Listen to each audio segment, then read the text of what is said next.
And then, of course, I just finished. Sorry, I accidentally stopped the video. I just finished, like putting these tow hooks, the regular tow hooks in. You know, they came from a place in the UK. Actually, the pintle, the tow hooks, the pintle, the machine gun mount, and the tow hitch came from a place in the UK. Now, I made this piece, but this is a kit you buy from the UK. And then I modified the plastic piece a little bit. I put like four bolts in it. And this is what the toy one looks like. And it's really kind of nasty, nasty looking compared to this right here, which is very realistic, very detailed. And it even, you can open the hook and you can close the hook. And then so, I did every little handle on this tank with that 3/32 wire. And then so let's continue to talk about the turret. So you can see this this stripe of Bondo on mine. That's where the grousers were mounted on my turret. There was grousers on my turret looked just like this turret. Grousers on that side, all the way down the side, and then there's 6 of them on the back. But then you can actually see the seam, because this is the upper half of the turret and this is the lower half. You can see the seam there, and this thing is, like this thick thing around it is supposed to be like to bulletproof it, but geez, I don't know if the real ones actually had that around the antenna mount. Maybe they did, maybe they didn't, I don't know. But I didn't like, and you can even see this right here? This little line right here is the remnants. I mean, look at this. This is like this is sticking, protruding from the side of the turret. I don't know why they had to do that, just to mold this section onto it. But hey, I don't know. I mean, but so I had to do some body work on each side of it, and I really had to sand the heck out of it to remove. Like after I cut this off, I left. Yeah, there's something missing for that, but I left a little bit sticking out, and so I had a lot of sanding, sanding and stuff to do to get it to this nice contour. I also, and this machine gun mount is just sitting there. There were parts missing. They're going to send me the missing parts from the UK. But I also added this because it's actually the what the hatches stop on, and that's more original. That's like not quite perfect, but it's close to the original. And this tank, this is how my turret was. They're very short. And the problem is, the hinge itself has like a little nub sticking out of it. See there's a little nub there that goes over and hits the hinge, okay? The top of the hinge. And so many of these hatches were broken by kids, maybe even the first day they played with it, because they thought the hatches would open all the way. On the real tank, this piece limits how far the hatch can open. Because it's like, can you imagine that's like, I don't know how thick the steel is on that, but can you imagine if that thing went all the way down, how difficult it would be? The tank commander's on this side and the gunner is in the other side. How difficult it would be for them to lift that hatch back up and close it. Anyway, so I did this, and then I was wondering what to do on the back here, because when I took these grousers out, now there's a hole in there on each side, and the seam is so pronounced. It's like, well, what am I going to do? Especially because inside my turret, I have the airsoft gun, I've got two servos. One servo's for elevation, the other servo's for recoil. I'm going to have to take the top of the turret off of this now and then for maintenance, or if something happens to it. And so I thought, okay, I took like on the underside of these, the hulls, they have two areas that they just had a cover on it. You could take the cover off, and it's I don't even know why it's like that. It just has a cavity that goes up inside the hull. Maybe it was to strengthen it, but I've got a couple. I've got like I had 5 of these at one time. I think I'm down to 4 now. I gave one away. So I took some of those covers off the bottom of a couple of tanks, and that's what I made this out of. So I cut these pieces all out of here. I cut this piece off of the bottom, cut this all off the top, and then I fit this piece and glued it in, and I put some supports in there to make it strong, and glued it in, sanded it flush, and then I sanded quite a bit off the thickness of the back of this antenna mount, because the antenna mount slides into each half, and that's what locks it in there. And so I sanded quite a bit off of it, and this is just glued on. It's glued on there, so. And I don't know, I like it much better. All the M5s had grousers on them. No one I know that's going to see this in person even knows what a grouser is. I don't like the look of them, so I'm not putting them back on the tank.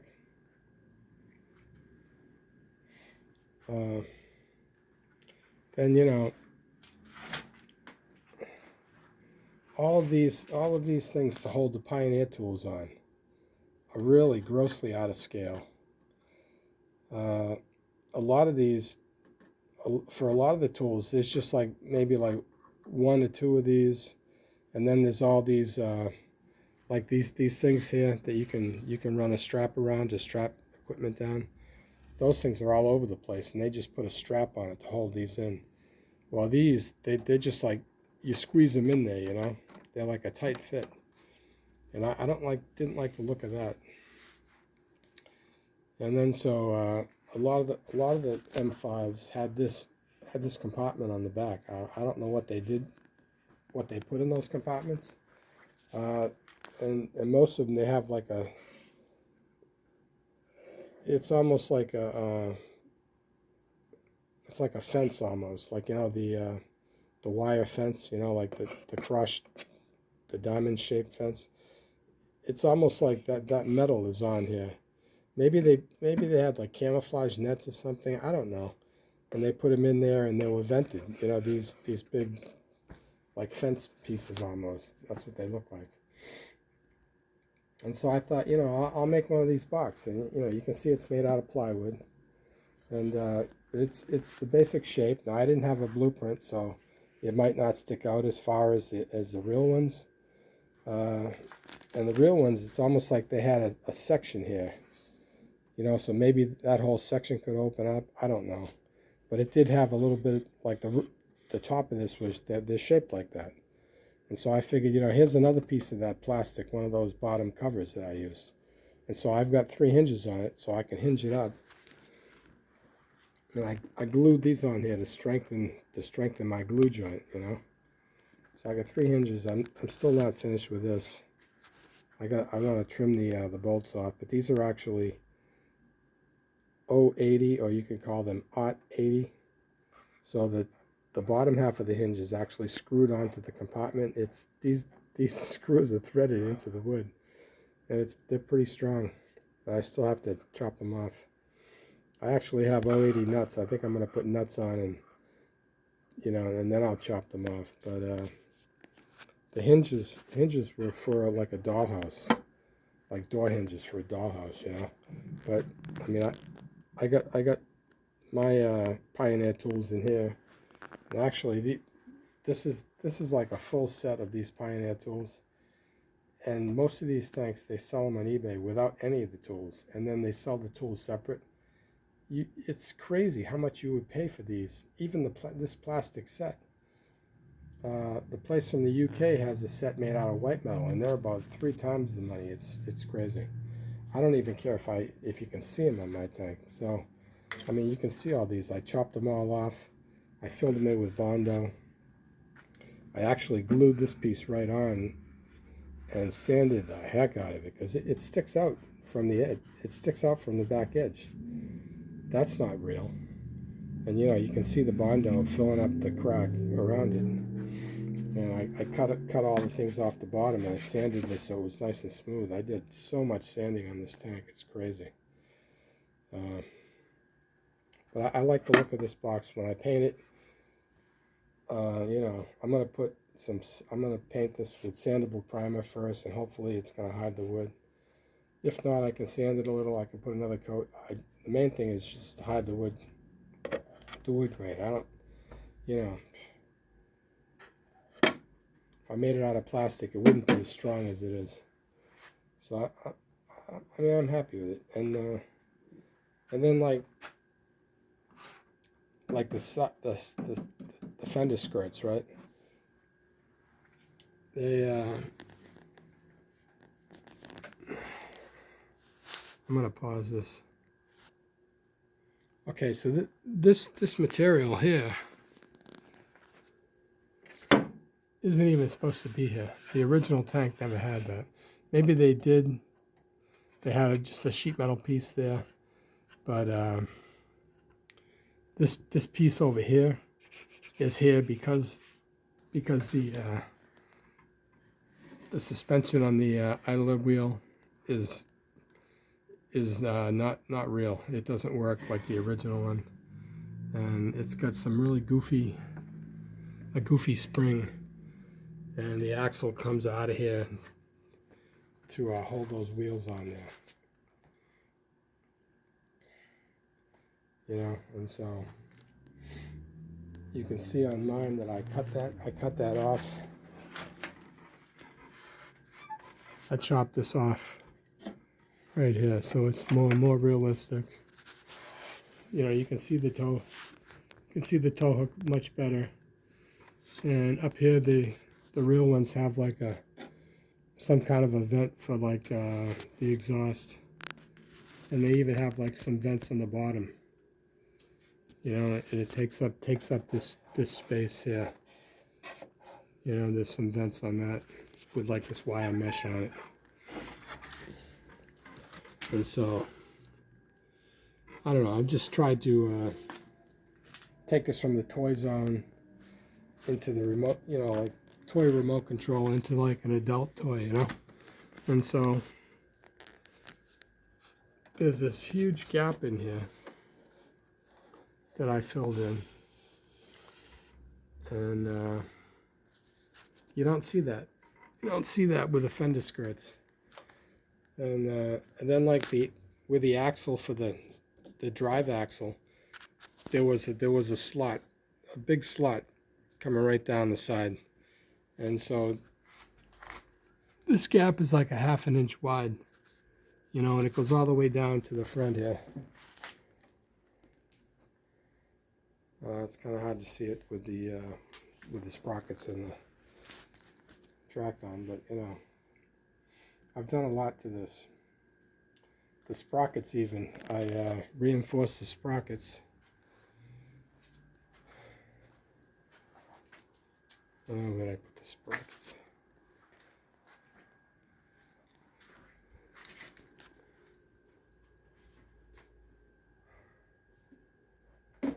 I don't know, but I reinforced the sprockets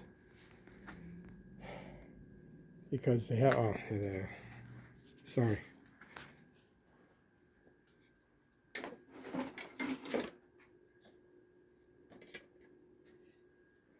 The sprockets have a hex drive. Okay, so the shaft coming out of the gearbox has like a brass piece of hex like shrunk onto it, and then it has a shaft sticking out of it that was it's got an adapter that was made out of plastic stuck on the shaft. That's the same diameter as the width of the hex. Okay, and that's what the wheel attaches to. that comes in, and it's just shy of flush with that counterbore on the wheel. And then there's just a sheet, there's like a sheet metal screw to hold the wheel onto that plastic piece, you know, on the axle. So I mean, a lot of these wheels, when, you know, if they got loose, the hub here would break, and then the tank wouldn't go anymore. Back in the day when these were new, maybe, you know, they could have got replacement ones. Nowadays, these are getting kind of scarce. And so I'd seen that a lot of people said they would take like gasoline hose clamps, and they'd put them on here, put a couple of clamps on it to strengthen it. So I went one better, you know, I made an aluminum sleeve to put on there. The thing ain't gonna crack. You know, I did that to 3 of them, so I've got a spare. I don't think I'll ever have to use the spare. But this right here is an extra bogey set that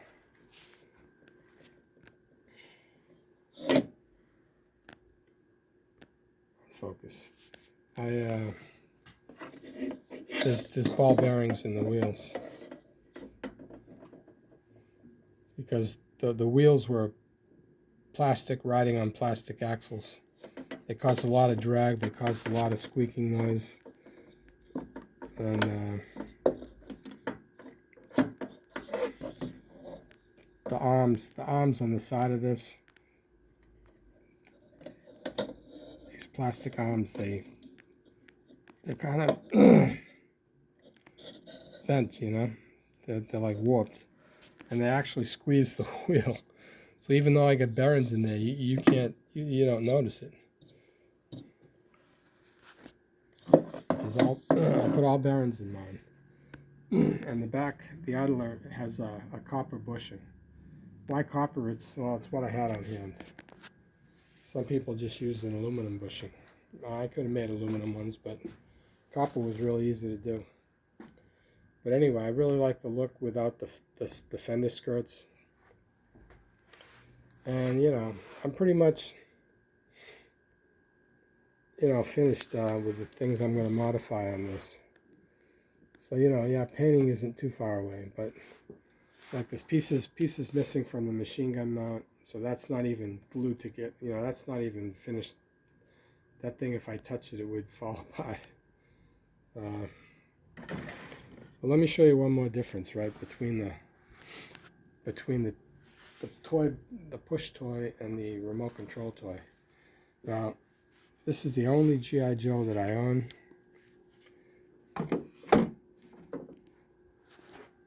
But there's a very deep well inside this turret that you can stand a G.I. Joe action figure in there. Because G.I. Joes, the original ones, are actually 1/6 scale. The hatches here in the front, you can actually put the G.I. Joe down in here, and it looks normal too, you know, somewhat normal. On the remote control tank, I don't have the hinge pins on there. I just knocked these holes in here because I have a switch for each motor. I'm going to make a little bracket to mount the switches. And so, you know, you can't even put a G.I. Joe in here. What you have to do here is, you know, back in the day when G.I. Joes were out, they didn't even have just like the top of the torso, but that's, you can get those now. You can just stick the top of the torso in there with a head on it, you know. It's kind of goofy. This tank, the turret doesn't have a big hole in it like the push toy, because this turret rotates and it would get caught. So if you wanted to put a G.I. Joe in this tank, you'd have to take the legs off, you know. So he'd be pretty much the same height as the other tank over there. So that's it. I think you know, I hope you like what I've done. Sorry for the long video. Jeez, I'm like a half an hour, 10 minutes on the first one. But I just, you know, just looking at my progress photos, it's kind of hard to pick a few to really show what I've done. Anyway, that's it.